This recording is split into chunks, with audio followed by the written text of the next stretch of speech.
दोस्तों, स्वागत है आपका हमारे चैनल नई एजुकेशन के ऊपर। आज मैं आपको प्रतिस्थापन विधि के बारे में समझाने वाला हूं।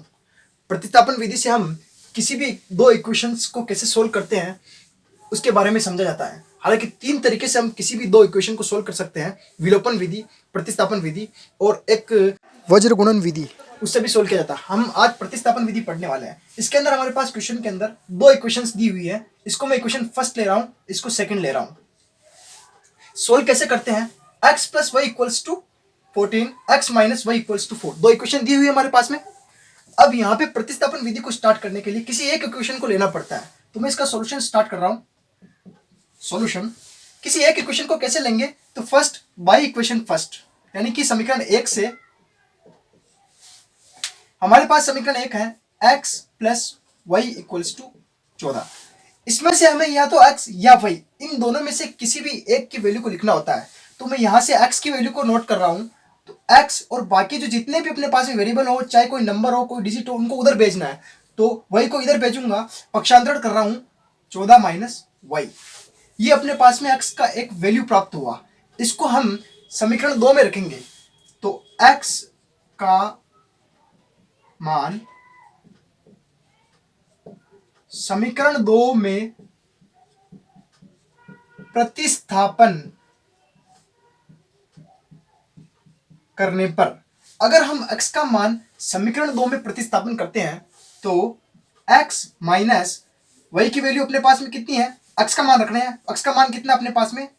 14 माइनस वाई, माइनस वाई एक और बचा हुआ अपने पास में इक्वल्स टू 4। ठीक है, यहां से फिर अब इसको सोल्व कैसे किया जाएगा?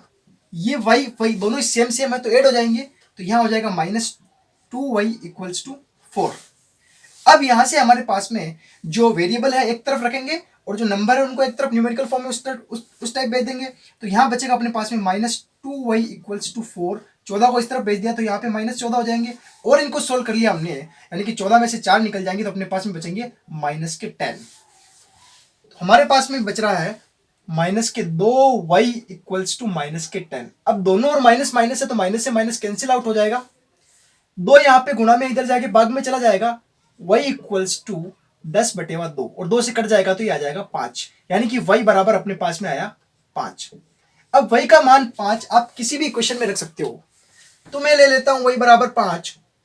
y बराबर 5 समीकरण 1 में प्रतिस्थापन करने पर,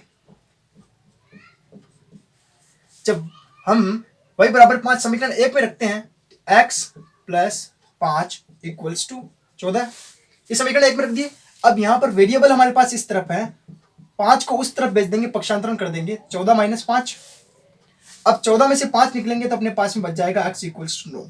अगर आप इनको वेरीफाई करना चाहते हो तो वेरीफाई भी कर सकते हो। x और y को किन्हीं भी इक्वेशन फर्स्ट या सेकंड किसी में भी रख के आप चेक कर सकते हो कि अपना आंसर सही है या नहीं है। तो हमारा आंसर यहां पर निकला x बराबर 9 एंड y बराबर हमने निकाला था यहां पर 5। यह प्रतिस्थापन विधि के द्वारा इस तरह से सोल्व किया जाता है। तो दोस्तों, अगर आपको प्रतिस्थापन विधि समझ में आ गई हो तो चैनल को सब्सक्राइब जरूर कर दीजिएगा।